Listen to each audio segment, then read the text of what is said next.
दोस्तों, यह फिल्म चक कैनल की जिंदगी की सच्ची कहानी है, जो एक आइलैंड में फंस गए और वहां वो 4 साल तक रहे।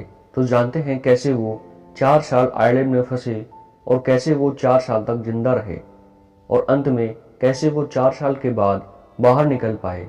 ये कहानी फिडेक्स कुरियर कंपनी एम्प्लॉय चक की है, जो अपने काम में बहुत ही सीरियस होते हैं और वे चाहते हैं कि हर एक पैकेट, हर एक कुरियर टाइम पर पहुंचे, और इसलिए वो अलग अलग कंट्री विजिट करते हैं जहां भी उनकी ब्रांचेस होती हैं, और वहां के जो एम्प्लॉयज़ होते हैं वो उन्हें मोटिवेट करते हैं और उन्हें टाइम की वैल्यू बताते हैं।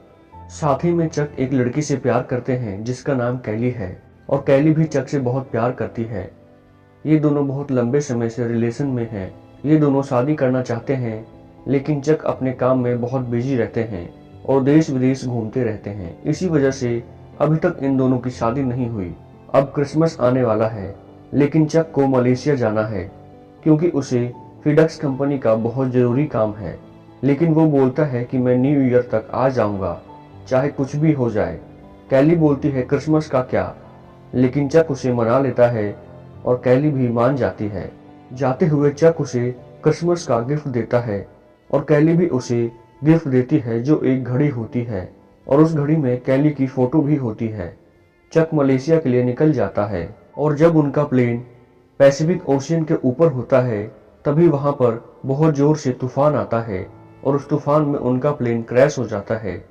यह फिडेक्स कंपनी का प्राइवेट प्लेन होता है, इसलिए इसमें 4 ही लोग होते हैं और बाकी सामान होता है। इनका प्लेन पैसिफिक ओशियन में गिर जाता है और एक ही इंसान बचता है, वो होता है चक। चक एक एयरबोट पर बैठता है और समुद्र का तूफान उसे बहाकर ले जाता है, और जब सुबह उसकी आंख खुलती है तो वो एक टापू पर होता है।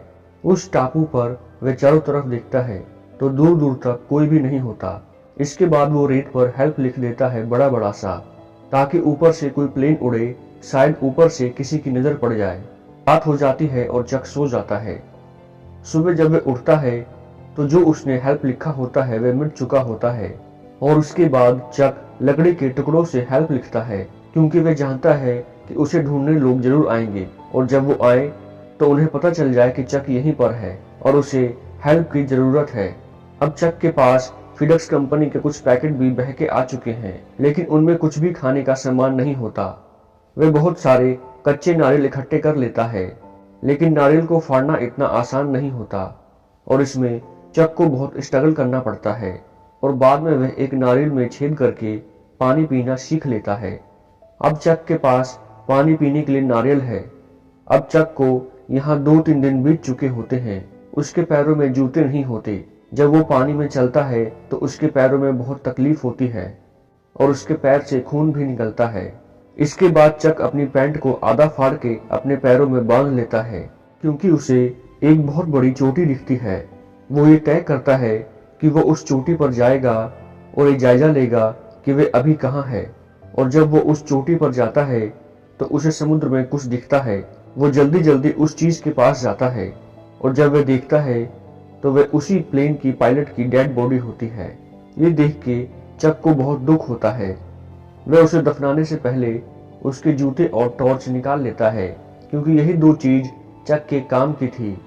अब चक को इस टापू पर बहुत दिन बीत चुके होते हैं, लेकिन धीरे धीरे वह इस टापू पर जीना सीख लेता है। उसने सीख लिया है कि पत्तों के ओस के पानी को नारियल के अंदर कैसे डालना है, और इसके साथ ही अपनी भूख मिटाने के लिए मछली मारना भी सीख रहा होता है। वो एक लकड़ी को पैना करके उससे मछली मारने की कोशिश करता है, लेकिन उसे कामयाबी नहीं मिलती। एक रात को उसे समंदर में एक शिप दिखता है। उसे देखकर चक जोर जोर से चिल्लाने लग जाता है, लेकिन इतनी दूर तक आवाज पहुंचाना नामुमकिन था। वह टॉर्च जलाकर उन्हें इशारा करने की कोशिश करता है, लेकिन इतनी दूर से इसे भी देखना नामुमकिन था। और अगली सुबह चक ये फैसला करता है कि उसके पास जो एयरबोट होती है, जिसके सहारे वह यहाँ तक पहुंचा होता है, उस पर बैठकर वो इस टापू से निकल जाएगा, क्योंकि यहाँ पर कोई नहीं है और कोई आएगा भी नहीं। जब वह वहां से निकलने की कोशिश करता है तो उसका सामना होता है बड़ी बड़ी लहरों से, और वो लहरें उसे वापस टापू पर ढकेल देती हैं, और इसी दौरान उसके पैर में भी चोट लग जाती है और बहुत खून निकलता है और चक वापस टापू पर आ जाता है। अब वो इन बॉक्सेस के पास जाता है जो फिडेक्स के होते हैं, जो तैर के इस किनारे पर आए होते हैं। वो एक एक करके उन बॉक्स को खोलता है। उसमें से उसे बहुत सी चीजें मिलती हैं, पर उसके काम की एक दो चीजें ही होती हैं। एक उसे जूते मिलते हैं जो स्केटिंग के लिए होते हैं और इसके नीचे ब्लेड भी लगा होता है। वह उसे निकाल लेता है। अब उसके पास ऐसी चीज होती है जिससे वह नारियल को आसानी से फाड़ लेता है और वो लकड़ी को शार्प करता है और उसे एक औजार की तरह बना लेता है और उससे वे मछलियों को और केकड़ों को पकड़ता है। चक के सामने सबसे बड़ी समस्या ये आती है कि वो केकड़ों को कच्चा नहीं खा सकता और इसलिए वो आग जलाने की बहुत कोशिश करता है। उसमें उसके हाथ भी छिल जाते हैं, लेकिन चक को कामयाबी नहीं मिलती। वो बहुत दुखी हो जाता है। इसके बाद जब वह नारियल घिस रहा होता है तो उसे आइडिया आता है, अगर मैं लकड़ियों को आगे पीछे घिसूं तो शायद आग जल जाए। और बहुत मुश्किल के बाद आग जल जाती है और आग जलने के बाद चक बहुत खुश हो जाता है। टापू पर आने के बाद पहली बार उसे खुशी मिली है। इसी के साथ वहां पर जो सामान पड़ा होता है उसमें एक फुटबॉल भी होता है जिसमें चक का खून लगा होता है और वो उस पर आंख नाक मुंह का शेप बना लेता है और उससे बातें करना शुरू कर देता है। उस फुटबॉल पर विल्सन लिखा होता है तो उसे वे विल्सन कहकर बुलाता है। अब चक का इस टापू पर एक दोस्त भी है, वो है फुटबॉल। धीरे धीरे समय आगे बढ़ता है और चक को पूरे 4 साल हो चुके हैं और इन 4 सालों में चक का पूरा हुलिया बदल चुका है। अब उसके बाल दाढ़ी काफी बड़े हो चुके हैं और वह पतला भी हो चुका है। वो दूर से डंडी फेंकता है और उसमें मछली आकर फंस जाती है। और अब इस जगह के वातावरण और यहाँ की जिंदगी से चक पूरी तरह घुल मिल चुका है। विल्सन और चक की गहरी दोस्ती हो चुकी है। एक सुबह जब चक मछली खा रहा होता है तभी उसे एक चीज की आवाज आती है और जब वह भाग के बाहर जाता है तो वहां पर स्टील की एक सीट होती है और उस सीट को देखकर उसे आइडिया आता है कि मैं इस टापू से निकल सकता हूँ। दरअसल उस टापू से निकलने के लिए सबसे बड़ी अड़चन समुद्र की लहरें थी और इसी वजह से चक पिछले 4 सालों से इस टापू से नहीं निकल पाया।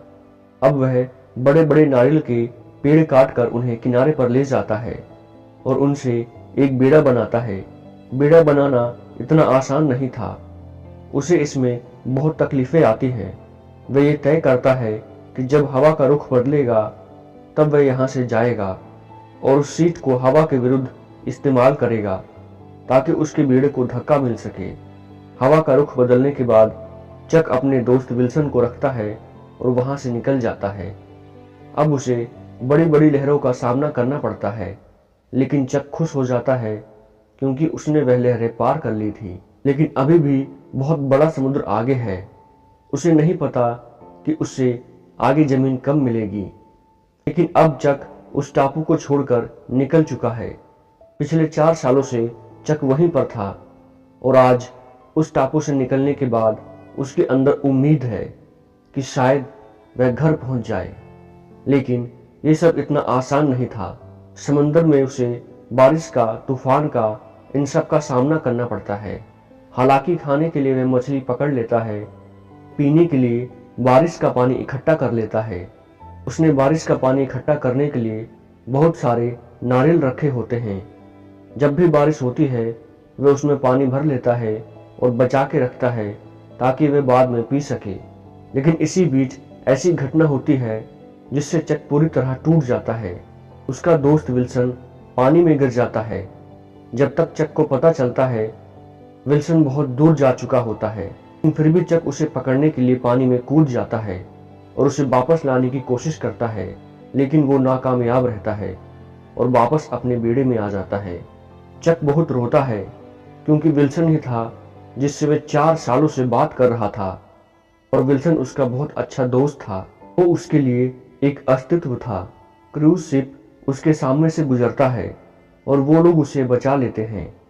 अब चक अपने घर, अपने जगह पर वापस लौट चुका है, लेकिन वापस आने के बाद वह देखता है कि सब कुछ बदल चुका है क्योंकि उन लोगों ने, जो उनके फैमिली मेंबर या दोस्त थे, उन्होंने ये समझा था कि चक मर चुका है और वो उसका फ्यूनरल भी कर चुके होते हैं। और उसकी गर्लफ्रेंड कैली जो उससे बहुत प्यार करती थी और चक भी उसे बहुत प्यार करता था, उसकी शादी हो चुकी थी और उसकी एक बेटी भी थी। चक कैली से मिलने भी जाता है और कैली उसे देखकर बहुत खुश हो जाती है और उसे गले से लगा लेती है। लेकिन कैली का अब एक अपना परिवार है, इसलिए वो चक के साथ नहीं जा सकती और वो ये तय करते हैं कि अब उन दोनों के रास्ते अलग अलग हैं।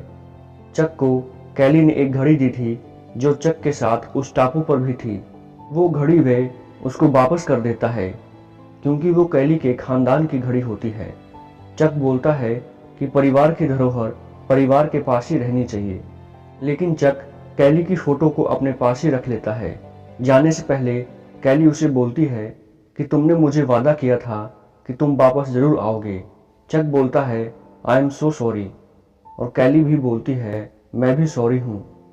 जाने से पहले चक को कैली एक किस करती है क्योंकि वो आज भी उससे प्यार करती है, लेकिन वो अपने परिवार को नहीं छोड़ सकती और चक भी नहीं चाहता कि कैली अपना परिवार छोड़कर मेरे साथ आए। उसके बाद ये दिखाते हैं कि चक अपने दोस्त के साथ बैठा होता है और वो बहुत दुखी होता है। वो बताता है कि शायद मैं उस आइलैंड पर मर जाता या आत्महत्या कर लेता। मैंने आत्महत्या करने का सोचा भी था, लेकिन मैं मर नहीं पाया क्योंकि मुझे कैली के पास वापस आना था, मुझे जिंदा रहना था और इसलिए मैं सांस लेता रहा। और आज जब मैं वापस आ गया हूँ तो मैंने कैली को खो दिया है। तो वो बहुत इमोशनल हो जाता है, लेकिन जिंदगी को आगे बढ़ना ही होता है। और अंत में ये दिखाते हैं कि चक के पास एक पैकेज है जो उसे आइलैंड पर उसे मिला था और वो उसे बचा के लाया है। इस पैकेज पर एंजल के विंग्स बने होते हैं। दरअसल उस आइलैंड पर यह लास्ट पैकेज होता है जिसे उसने खोला नहीं होता और वो ये सोचता है कि अगर वह घर जाएगा तो इस पैकेज को जरूर डिलीवर करेगा क्योंकि वह अपने काम में बहुत रेस्पॉन्सिबल होता है।